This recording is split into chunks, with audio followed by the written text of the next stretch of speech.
Hello everyone. तो कैसे हैं आप सभी लोग। आज की वीडियो में हम लोग बात करने वाले हैं कि रेलवे की जो पास फैसिलिटी होती है वो कैसे कैसे होती है और रेलवे के ग्रुप डी स्टाफ्स को पास फैसिलिटी के तौर पर क्या क्या दिया जाता है।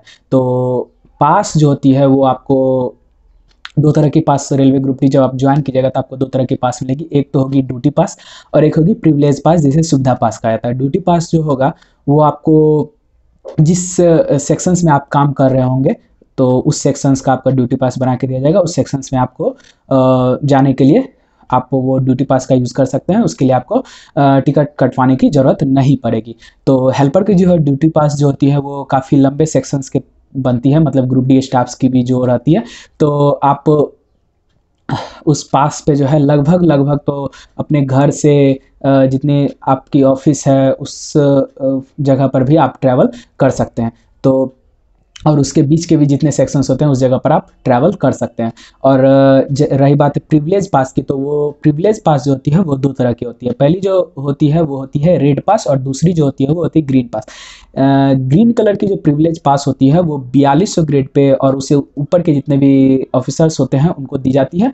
जैसे कि एएसएम हो गए, जैसे कि गार्ड्स हो गए, ये सारे 4200 ग्रेड पे में आते हैं। सीनियर कमर्शियल क्लर्क हो गए, इन सारे को ग्रीन पास दिया जाता है। और उससे नीचे के जो जितने ग्रेड पे के होते हैं उन सबको रेड पास दिया जाता है। तो रेलवे की ग्रुप डी में जो वर्क करते हैं उन्हें भी ये रेड पास सुविधा पास के तौर पे दी जाती है। इस रेड पास में जो होता है उसके लिए आपको एक फॉर्म दी जाती है और एक डिक्लेरेशन फॉर्म दी जाती है। आपको वो भरना होता है और अपने ऑफिस में जाके जमा करना होता है। उसके बाद जो है वहाँ से आपका पास जो होता है वो बनकर आता है।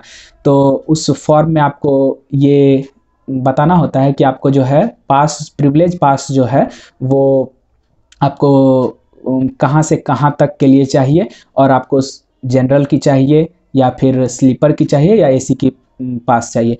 तो रेलवे ग्रुप डी को भी जो होता है वो एसी पास मिल सकता है, बशर्ते कि आपको फॉर्म में जो होता है मेंशन करनी पड़ती है कि मुझे जो है ये पास जो है एसी की ही पास चाहिए। और बहुत सारे लोगों की क्योरीज होती है कि ये जो पास फैसिलिटीज़ हम लोगों को मिलती है क्या हम उस पर अपने मम्मी पापा या भाई सबको भी लेके जा सकते हैं।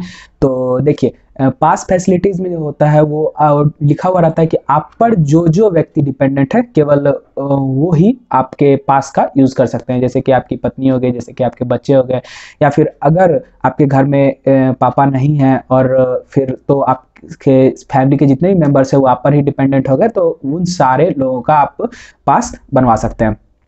तो बेसिकली यही पास के बारे में जानकारी थी।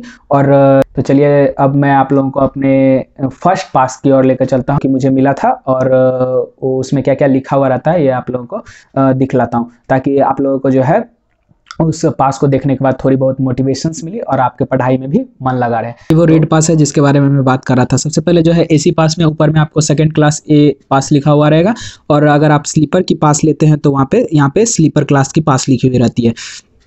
यहाँ जो है ऊपर में जो आपको दिख रहा होगा पीएनबी, तो ये जो होता है ये ब्रेक जर्नी होते हैं। जैसे कि आप मैंने जो है पटना से, सहरसा से, अपने घर से इलाहाबाद तक का टिकट का रिजर्वेशंस करवाया था या कह सकते हैं पास बनवाया था।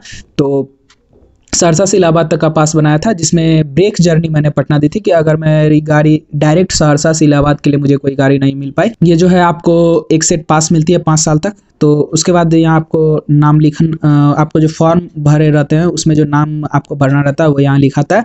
मेरी फर्स्ट पास थी वो मैंने जो था CHSL का Tier 3 के लिए मैं बना रहा था, लेकिन हुआ क्या था कि उस टाइम में कोरोना आ गया था जिस कारण से Tier 3 जो है वो डिले हो गए, जिस कारण से ये पास जो है मेरा यूज़ तो नहीं हो पाया, फिर मुझे इसको रिटर्न करना पड़ा। यहाँ आप देख सकते हैं कि लिखा हुआ है पदनाम हेल्पर सिग्नल सहरसा से इलाहाबाद और उधर इलाहाबाद से सहरसा, वहाँ से रिटर्निंग जर्नी का भी ये पास एक ही में बना कर दे दिया गया था। और इस पास की वैलिडिटी जो होती है वो 5 मंथ ही होती है। यहाँ आप देख सकते हैं 10/12/2019 से 9/5/2020 तक। तो यहाँ पे दिया गया है सुविधा पास।